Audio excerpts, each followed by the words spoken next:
Snow pressed itself against the tall windows of Whitcomb Hall as if the winter night wished to peer inside and witness the quiet cruelty being prepared for a single woman. Lady Marianne Hargrave stepped through the grand doors with a breath she hoped would steady her. It did not. The warmth of the ballroom hit her like a wall of judgment, perfumed, glittering, heavy with laughter that never quite reached the heart.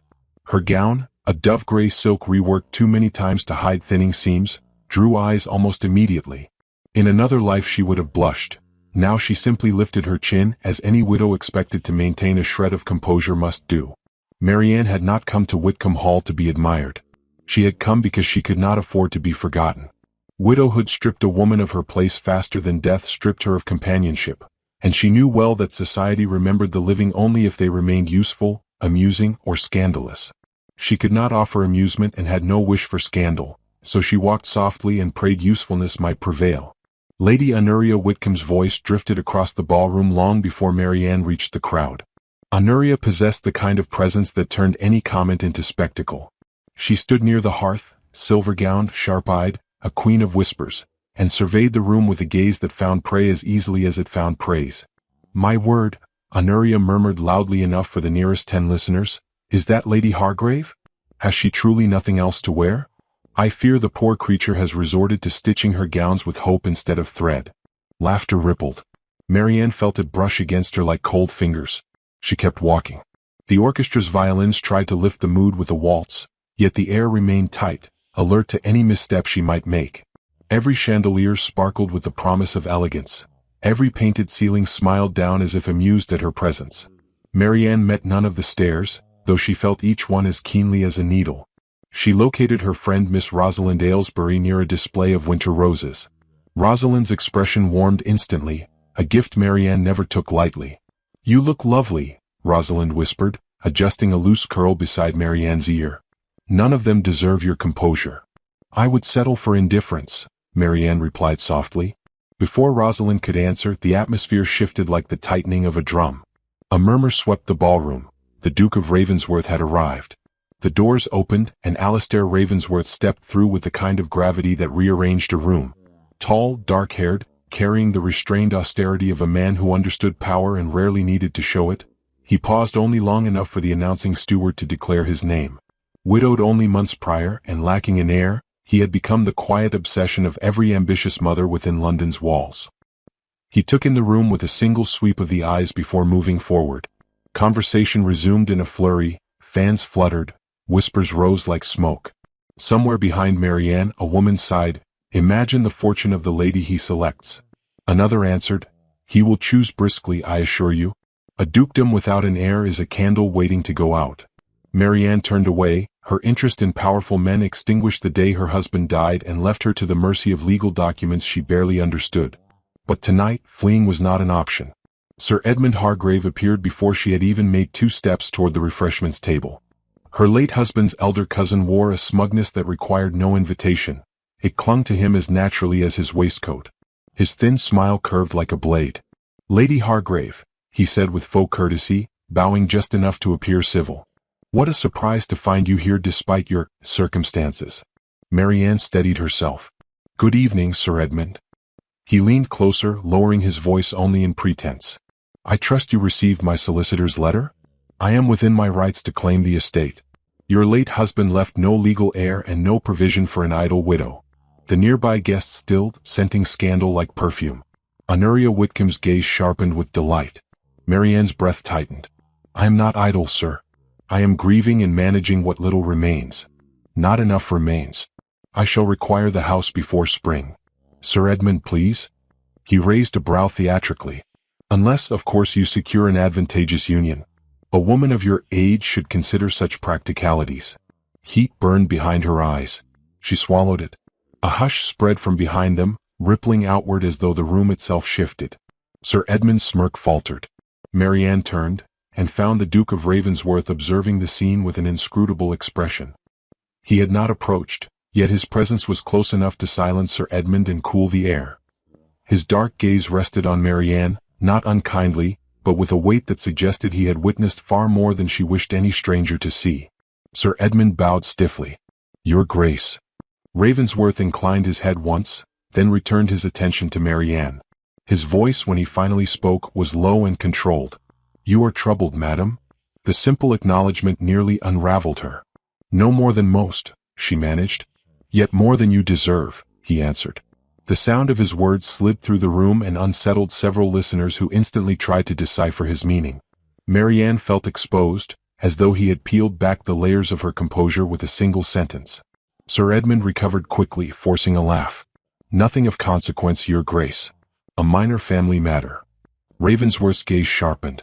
"A matter that seems to distress a lady in public is never minor." Marianne saw fear flicker in Edmund's eyes. The Duke's influence could crush a man without lifting a finger, and Edmund knew it. He bowed again, muttering an excuse before slipping away toward the safer glow of Honoria's circle. The Duke watched him retreat, then looked at Marianne once more. "Forgive the intrusion. I observed your discomfort and felt compelled to ensure you were not mistreated." "You owe me no concern," she said, though her voice trembled slightly. "I am accustomed to managing my own burdens." "No one ought to bear them alone," he replied. Before she could answer, he moved aside as another couple passed, yet his presence lingered like warmth that refused to fade. Marianne felt dozens of eyes upon her. Whispers multiplied. Rosalind approached again, but Marianne could not remain under the chandeliers another moment. She slipped through a side door onto the snow-dusted terrace. The cold struck her instantly, sharp and cleansing. Breath formed pale clouds before her lips. She wrapped her shawl tighter, grateful for the solitude. She did not hear the door open behind her, but she sensed him. Ravensworth stepped into the moonlit terrace with a quietness that unsettled the air itself. Snow glimmered over his shoulders, a faint crown of frost. He did not speak at first. He simply stood watching her, not with the hunger of society's bachelors, nor the judgment of gossiping matrons, but with the steady attention of a man who had noticed something painful and refused to turn away. Marianne looked out over the snowy grounds, refusing to face him lest the humiliation choke her.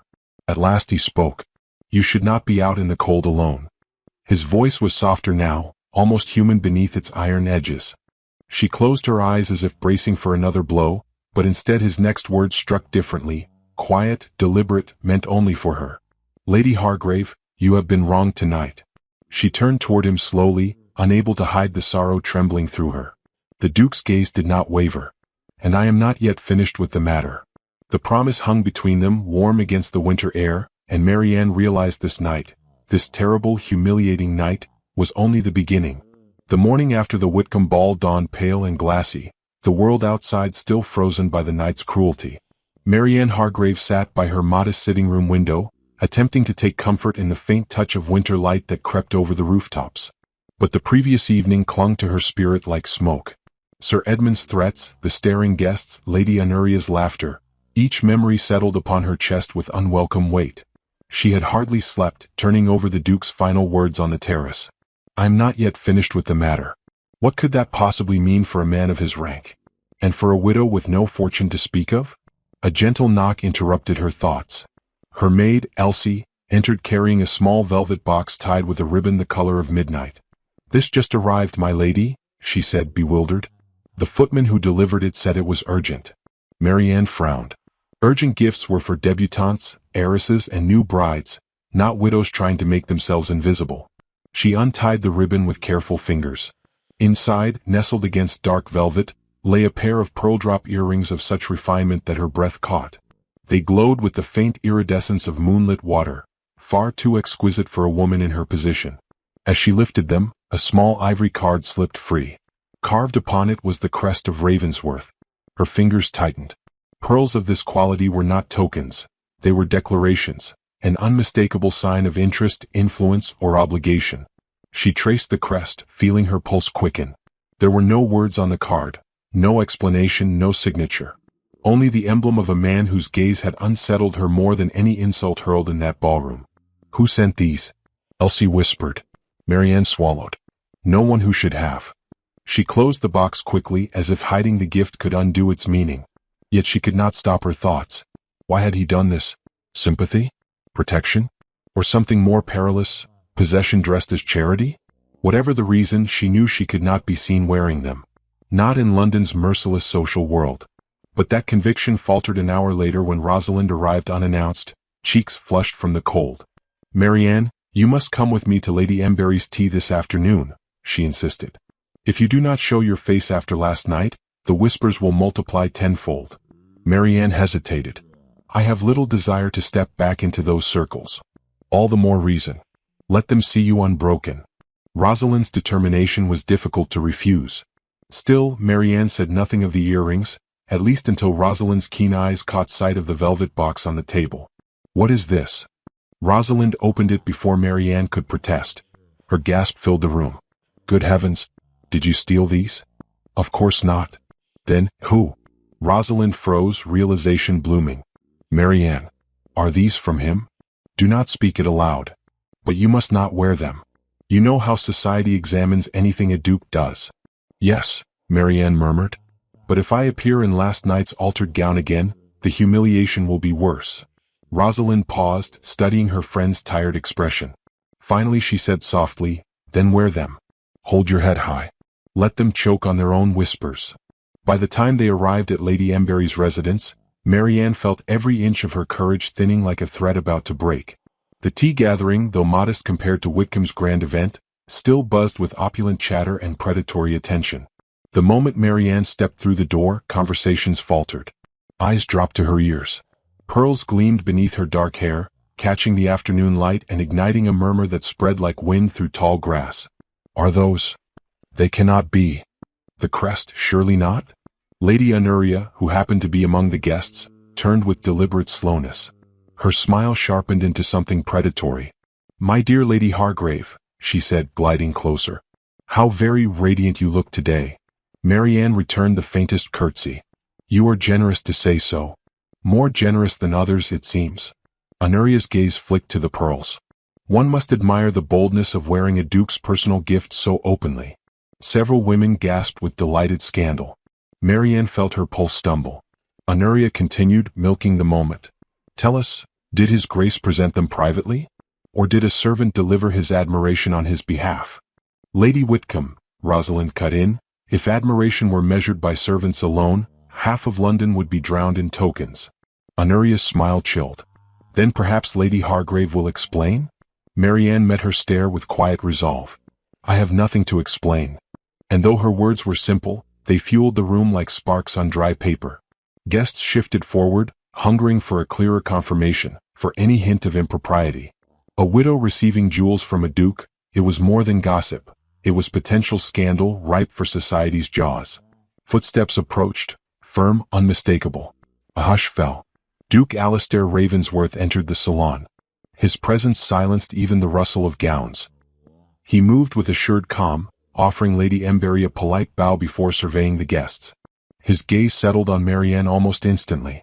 Every whisper evaporated. He approached, not hurriedly, but with purpose so undeniable that even Honoria stepped aside. When he reached Marianne, he inclined his head slightly. Lady Hargrave, he said in a tone that carried to every corner of the room, I trust the items delivered this morning reached you without issue. Her breath hitched. They did, your grace. A faint nod. I am relieved. They belong to my late mother. They are meant only for a woman of dignity. The room rippled with shock. Honoria's face paled beneath her rouge. Marianne stared, stunned. She had not expected any explanation, let alone one that elevated her rather than condemned. Still, she forced her voice steady. Your grace, such gifts are too great a courtesy for— I disagree, he interrupted softly. He turned then, addressing the room with calm authority. It seems I must make something plain. Several guests leaned in, breathless. Lady Hargrave is a friend to the house of Ravensworth. Any who speak ill of her speak ill of me. The words struck like thunder. Marianne's knees weakened. Ravensworth held her gaze another heartbeat, long enough to anchor her, long enough to silence every cruel whisper lingering in the air, before stepping back with a crisp bow. Only then did society begin to breathe again. But the murmurs that rose now were different. Electrified. Voracious. Already carrying a dozen interpretations, none of which Marianne could escape. An hour later, when she finally stepped outside into the cold, Rosalind exhaled shakily. Marianne, the scandal has doubled. I know. And yet, Rosalind added softly, so has your protection. Marianne looked toward the street where the Duke's carriage disappeared around a corner. The pearls at her ears felt heavier now, not from their weight but from the truth they carried. A duke's favor was never simple. And London had just witnessed the first spark of a fire she was not sure she had the strength to control. The carriage that bore Marianne to Ravensworth House should have felt like an impossible indulgence, yet it rolled through the mist-laden streets with an inevitability that made her heart tremble. She sat stiffly, gloved hands folded in her lap, uncertain whether she was being summoned for her protection or her ruin. The Duke's brief message, delivered by a liveried footman, had been deceptively simple. Your presence is required at Ravensworth House this afternoon, for matters that concern your good name. No explanation. No reassurance. Only the kind of command a man of his rank issued without imagining it might inspire dread. The estate loomed from the fog, its stone facade rising with the gravity of an age that did not permit mistakes. When the footman opened the carriage door, Marianne inhaled as though preparing for battle. She was led through quiet halls adorned with portraits of Ravensworth ancestors who stared down with unspoken judgment. The hush of the estate pressed upon her as heavily as the winter air. The Duke awaited her in the library. He stood with his back to the fire, hands clasped behind him, the glow of the flames casting hard shadows across his features. For a moment he did not speak. He simply watched her as she entered, as though studying something delicate yet formidable. Marianne could not read him. His expression was carved from restraint. "Lady Hargrave," he said at last, bowing his head with a civility that struck her as oddly intimate. "Thank you for answering my request." "I feared it was not a request, Your Grace," she replied, her voice steady despite the tightness in her chest. Something flickered in his gaze. Perhaps it was not. He gestured toward a chair near the hearth. "Please be seated." She obeyed, perched with grace but without comfort. He remained standing, as though restless or unwilling to place himself on equal footing. The fire crackled, sending sparks upward like small, desperate confessions. "I imagine," Ravensworth began slowly, "that you are curious why I summoned you." "I am," she admitted. "London already speaks more boldly than is proper regarding your gift." He exhaled, a quiet, weary sound that did not suit a man famed for resolve. "I am aware. My intention was not to draw you into gossip's jaws. Yet here I am," Marianne said, unable to keep the faintest tremor from her words. Ravensworth stepped closer. "Because I acted without considering the consequences to your reputation. That failure must be corrected." His bluntness unsettled her. "Your Grace, I wore the earrings, I played my part in the scandal." "You did only what the world forces you to do," he answered. "Survive." Marianne's breath caught. His words carried no pity, only understanding, deep and disconcerting. The kind that came from his own wounds. He walked to the tall windows, fingers brushing the velvet drapes. "I will speak plainly, Lady Hargrave, and I ask your forgiveness for what I am about to reveal." She straightened. "Very well. My political position has grown precarious." He paused as if measuring the weight of each word. "With the late Duchess's passing, I stand without an heir. And without an heir, my enemies find courage." Marianne blinked, surprised by the raw honesty of the confession. "Your Grace, surely no one would dare jeopardize." "They dare," he said quietly. "More than you know. Parliament dogs my steps with proposals intended to strip Ravensworth of lands and influence unless I secure the future of the title. My household advisors insist I must remarry. Quickly." The word settled over them like a closing door. He continued, voice low. "Every ambitious mother in London grows more insistent by the hour. Invitations flood my residence. Proposals veiled as condolences. It is suffocating." His eyes met hers. "And I loathe being cornered." Marianne understood then why the Duke of Ravensworth seemed carved from granite, why he guarded each breath as if the world might steal it. Her own voice softened. "But what does this have to do with me?" He held her gaze, unflinching. "Everything." Heat rose to her cheeks. "Your Grace, Last night," he interrupted, "when I saw you endure humiliation with dignity sharper than any sword, something within me shifted. You did not cower. You did not barter your pride. You stood alone against cruelty, and you did not fall." His voice deepened. "I cannot say the same for many in London's highest circles." Marianne looked down, overwhelmed. "I did not expect admiration from you." "It is not admiration," he corrected. "It is recognition. You are a woman who does not seek to control me, nor cling, nor manipulate. You carry sorrow without turning it into a spectacle. Such qualities are rare." He moved to stand before her. She felt the heat of the fire at her back, and the colder heat of his nearness before her. "I gave you the earrings," he said slowly, "not merely to comfort you, but because I wish to give something, anything, to a woman who had lost too much. She lifted her eyes. And yet the gift placed me in greater danger. Yes. He leaned closer, remorse shadowing his expression. Which is why you are here. There must be clarity between us. Silence stretched, taut and trembling. At last he said, Lady Hargrave, I need a wife, an heir, a future the world cannot dismantle. The word struck with the force of thunder. She rose, breath unsteady. Your Grace, I cannot. He raised a hand, halting her. I do not expect your answer today, but you must hear the truth before London poisons it. His voice lowered. If I choose you, society will sneer. They will say I reach beneath my station. They will say you only wish to secure a fortune. Marianne stiffened. I would not endure such accusations. Then listen to what I offer, he said. You would not have to endure them alone. She stared at him, searching for cruelty or strategy or foolishness, anything that might explain the impossible suggestion forming between them. What are you asking of me? She whispered. The choice to marry me. He paused, the air tightening. Not for love. Not for companionship. But for survival, yours and mine. She felt the room spin. Her pulse roared in her ears.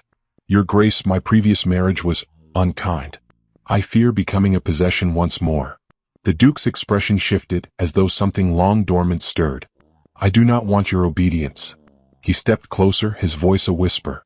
I want your loyalty, and your strength, and the promise that I may rely upon someone who does not desire my power. She shook her head, overwhelmed. And what would become of me? You would become the Duchess of Ravensworth, he said simply. Protected beyond measure. Secure. Untouchable. Her breath trembled. And in exchange? In exchange, he said, meeting her eyes with unwavering intent, you would give me the heirs the title demands. Her heart lodged in her throat. He did not touch her. But the weight of his nearness felt more binding than hands could ever be. Marianne, he said softly, her name spoken for the first time, unshielded by formality, marry me, not out of affection, out of necessity. For without such an alliance, we both stand to lose everything. The fire cracked, sending a shower of sparks upward. She did not answer. She could not. But he watched her with the steady gaze of a man who had already made a vow in the dark, and now waited for her to make one in the light. The gardens of Ravensworth Palace lay cloaked beneath a fresh quilt of snow, every hedge and marble urn softened beneath winter's quiet authority. Marianne walked the path slowly, her breath rising in fragile clouds, her thoughts heavier than the frozen air. She had spent 3 sleepless nights replaying the Duke's proposal, if it could be called that, turning each word as though she could extract its true intent. She feared accepting him as much as she feared refusing him. And yet she had asked him to meet her here at first light, determined to speak before the day could steal her resolve. Ravensworth waited near the fountain. He wore no cloak despite the cold, as though winter itself bowed to him.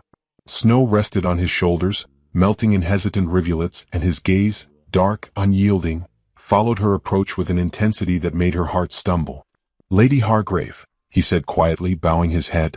Your Grace, she answered, forcing her voice steady. I have come to speak plainly. Then we are well matched, he replied. I have never admired dishonesty even when it is offered as comfort. She drew a breath, steadying her trembling gloved hands. I have considered your offer, and I cannot marry a man who will treat me as an ornament or a possession. I have lived such captivity once. I will not endure it again. A shadow passed over his expression, not anger but recognition. I would not have summoned you into a gilded cage. Yet you asked for obedience without affection, she said. Loyalty without tenderness. Duty without freedom. His jaw tightened. Marriage for a man in my position is not a romantic venture. It is strategy, legacy, survival.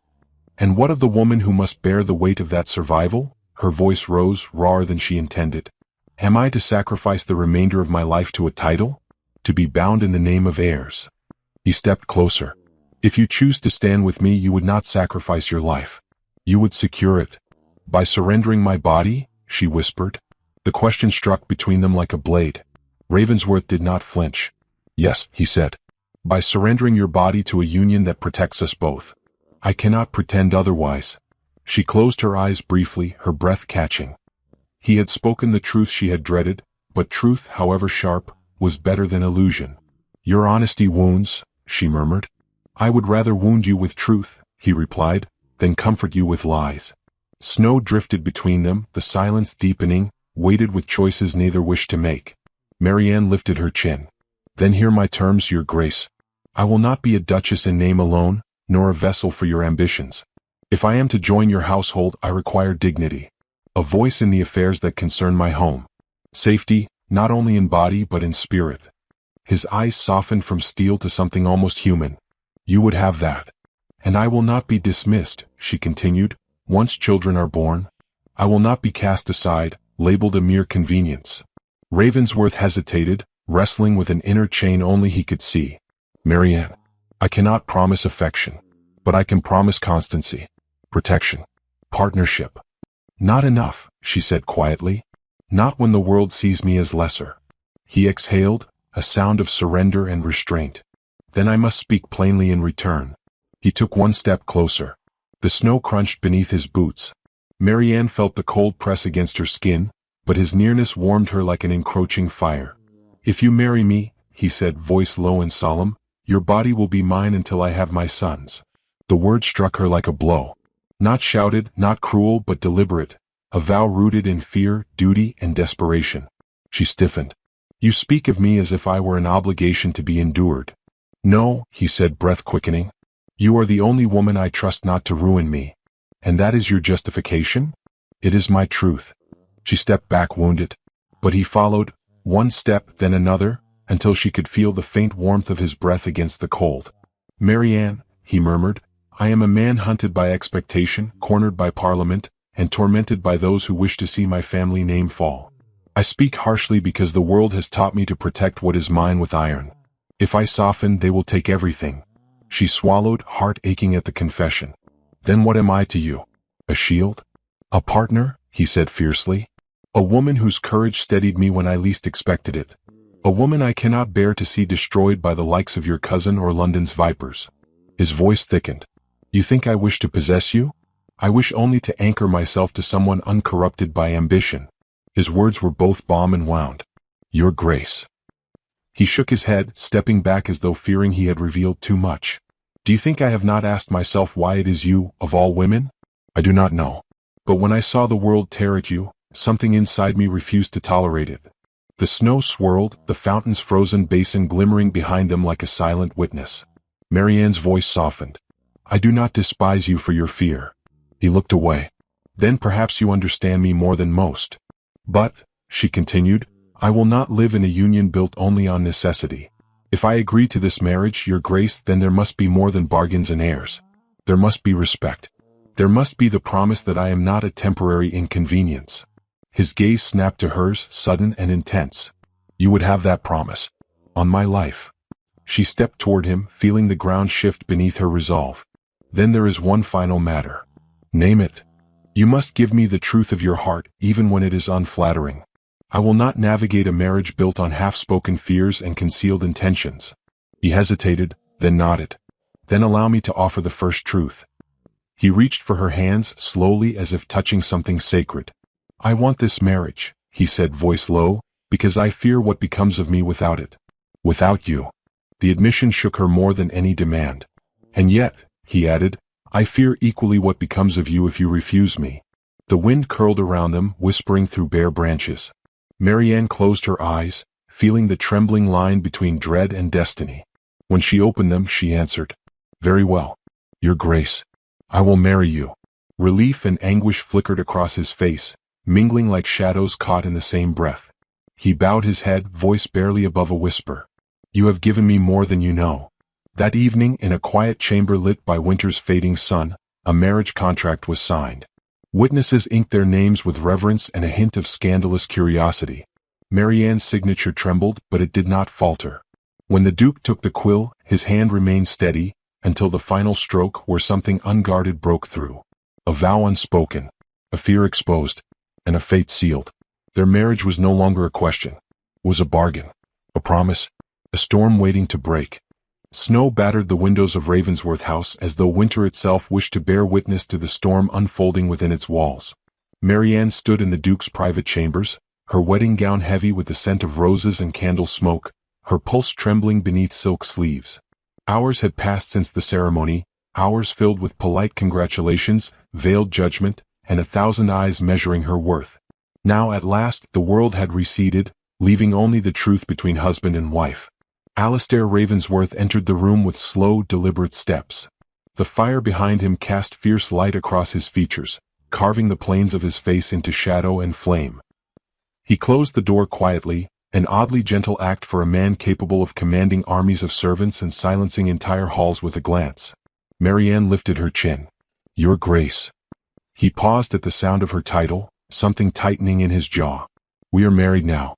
There is no need for formalities when we are alone." Her voice remained steady, though her heart raced. "Then perhaps honesty should begin now, while the ink of our vows is still fresh." He studied her for a long moment. "Very well. Speak your mind." She took one step toward him, fingers curling at her sides. "You once told me I would surrender my body until you had your sons. Tonight, I refuse to enter this marriage under the shadow of those words." He stiffened. "I told you the truth as the world requires it. And I will give you the truth as my soul requires it," she answered, her gaze unyielding. "I will not give myself to a man who sees me only as a vessel for continuation of a name." The fire cracked sharply behind them as though punctuating her declaration.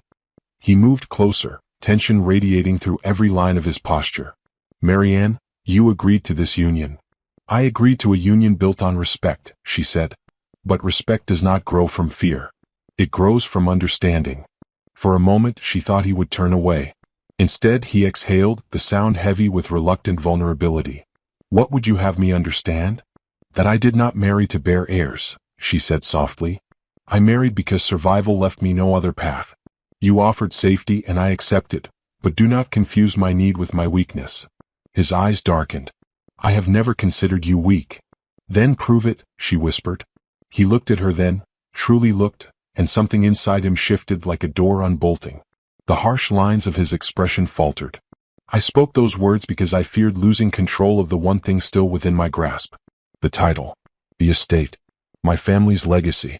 Everything else has been taken from me." His voice cracked on the last word. Marianne felt her breath catch. "Alistair." He turned from her suddenly, pacing before the fire with a restlessness that betrayed years of restraint. "My first wife died in my arms," he said, each syllable brittle. "One moment she laughed at the notion of illness. The next she was gone. I told myself grief could be buried beneath duty, beneath power. But the truth?" He stopped, dragging in a ragged breath. "The truth is that I have been terrified ever since. Terrified of giving any part of myself that could be taken again." Marianne stepped closer, the distance between them narrowing to a breath. "Your Grace, I am not here to replace what you lost." "No," he whispered, "you are here to expose what I still fear." Snow thudded softly against the window panes. The chamber felt too quiet, too intimate, the air trembling with words neither of them had ever dared to speak. He faced her again. "When I gave you those harsh vows, I believed I was protecting myself. But today, watching you walk toward me in that gown, proud despite every cruel whisper, I realized how wrong I was." Her breath shivered. He continued, voice barely above a murmur. "I do not want your submission. I want your presence. Not because I need heirs, but because I am no longer certain I can endure this life with its shadows, alone." The confession struck her deeper than any vow spoken at the altar. She reached for his hand, slowly giving him every chance to retreat. He did not. His fingers closed around hers with an urgency that startled them both. "Then hear my truth," she said gently. "I will give you children if fate allows it, but I will not give you fear. I offer partnership, not imprisonment. If you want a wife who obeys without question, you have married the wrong woman." His lips curved into something fragile, almost disbelieving. "Marianne, I married precisely the woman I needed." Before she could respond, distant voices echoed down the corridor, agitated, hurried. The doors burst open and Ravensworth's steward entered, pale with alarm. "Your Grace, Sir Edmund Hargrave has arrived. He carries documents claiming Lady Marianne's estate and demands audience with the court." Marianne's blood ran cold. "He means to ruin me here even now." Ravensworth's eyes sharpened into the cutting steel she had seen the night they met. "No, he means to ruin us." He strode past the steward, Marianne close behind. Together they walked through the great hall, where guests whispered and servants froze mid-step. Sir Edmund stood at the entrance, frost clinging to his coat, triumph twisting his mouth. "Your Grace," Edmund said with mock courtesy. I bring legal proof that this woman. You will speak of her Grace, the Duchess of Ravensworth, with proper respect, Alistair cut in, his voice echoing across the marble. Edmund faltered. This does not concern you. It concerns everything that bears my name, the Duke replied, stepping before Marianne like a shield. And it ends now. He snatched the forged documents from Edmund's hand, scanning them with a single practiced glance before holding them aloft for the gathering crowd. These papers, he announced, are fraudulent. Signed by a solicitor I dismissed 2 years ago for embezzlement. And now presented by a man who seeks to extort my wife. Edmund paled, sweat gathering at his brow. You have no proof. I have enough, Alistair said coldly. And should you press this matter further, I will ensure you leave this city with nothing. Not title, not favor, not dignity. Gasps rippled through the hall. Edmund stumbled back, denied even the courage to argue. He fled into the snow, swallowed by the storm. Silence held for a heartbeat. Then, slowly, respectfully, the room bowed to Marianne. But she looked only at her husband. Alistair stepped toward her, his voice low enough for her alone. I cannot promise an easy marriage. But I can promise this, I will stand beside you until the world tires of testing us. Her voice trembled. And my heart is no longer afraid of you. He brushed a gloved thumb along her cheek. Not a claim. Not an obligation. A reverent touch. Then, he murmured, perhaps we may begin again. Snow swirled around the windows, soft and unburdened now. And in the heart of Ravensworth House, a bargain made in fear began, slowly, hesitantly, to reshape itself into something far stronger.